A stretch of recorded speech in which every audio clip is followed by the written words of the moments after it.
On trouve ça bucolique, les petites abeilles, les machins, et tout ça, c'est en train de crever. Et moi, j'en ai marre. J'en ai marre. Faites quelque chose. Faites quelque chose, s'il vous plaît. Voilà, c'est le printemps. On voit des ruches. On s'imagine que c'est bucolique. Les abeilles butinent les fleurs qui sont dans les arbres, etc. Et en fait, non. Ce que vous voyez là, c'est un cimetière.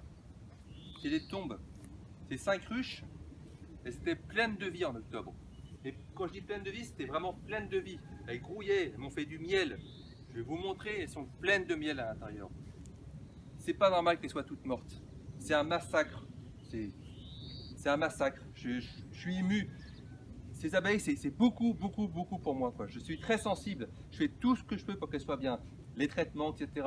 Que j'en perde une, que j'en perde deux, pourquoi pas. Que j'en perde 5 sur 7, ça n'est pas normal. Je connais plein d'apiculteurs autour de moi qui ont les mêmes conséquences. Certains ont perdu 90% de leur production. D'autres ont perdu 40 ruches sur 100. D'autres en ont perdu 19 sur 21. Un copain qui en a perdu 6 sur 7. Mais c'est juste pas possible. On ne peut pas continuer comme ça. Ça n'a jamais été aussi pire que cette année. Alors je ne comprends pas ce qui se passe moi, au niveau du ministère de l'Agriculture, au ministère de l'Environnement, au niveau du Parlement européen, au niveau des parlementaires. Mais arrêtez de prendre des décisions en demi-teinte, c'est pas possible. On est là, oui, peut-être, non, peut-être, je sais pas. Ça fait crever tout. L'environnement est en train de crever, l'environnement est en train de mourir. Les cours d'eau sont pleins de cette putain de merde de pesticides. Mes ruches sont pleines de pesticides, les abeilles crèvent. Il n'y a pas que celle-ci, il y a toutes, ça veut dire tous les autres, les bourdons, les abeilles sauvages, tout est en train de crever à cause de votre merde.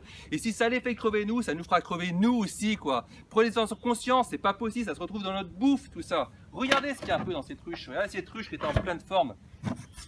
Regardez, me dites pas que mes abeilles sont mortes de faim. Regardez, regardez ça. Tout ça, c'est du miel. Tout ça, c'est du miel. Tout ça, c'est du miel. Regardez un peu la suite, regardez la suite, regardez. Tout ça c'est du miel, ça c'est du miel. Et voilà ce qu'on trouve à l'intérieur. Regardez ce qu'on trouve à l'intérieur, des cadavres d'abeilles pourris. Me dites pas qu'elles sont mortes de faim, regardez, tout ça c'est du miel, c'est gavé de miel. Elles auraient pu passer 2 hivers s'il le fallait. Elles ont été intoxiquées par quelque chose. Regardez la suite, je peux vous décoller toute la suite de la ruche. Regardez tout ce beau miel là, regardez comme les cadres sont impeccables. Il n'y avait pas de maladie là-dedans, il n'y avait rien d'autre, il n'y avait pas... Regardez la suite, les cadres sont magnifiques. Elles ont bâti récemment, on sent que la ruche était saine, qu'elle était en forme, qu'il n'y avait pas de problème. Regardez tout ce miel. Tout ça, c'est les alvéoles pleines de miel. Tout ça, c'est du miel. Tout ça, c'était des réserves pour l'hiver. Elles auraient dû être à bloc ce printemps. Regardez ce qu'on trouve encore dedans, voilà. Et on peut jeter un coup d'œil à l'intérieur. Regardez à l'intérieur.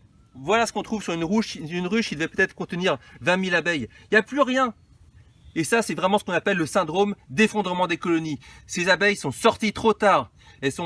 Pour butiner, parce que c'est à cause du réchauffement climatique, les couverts végétaux sur les champs, tout ce qui est navette, tout ce qui est colza, tout ce qui est etc., ne devraient pas fleurir, ils fleurissent. Les abeilles sortent tard.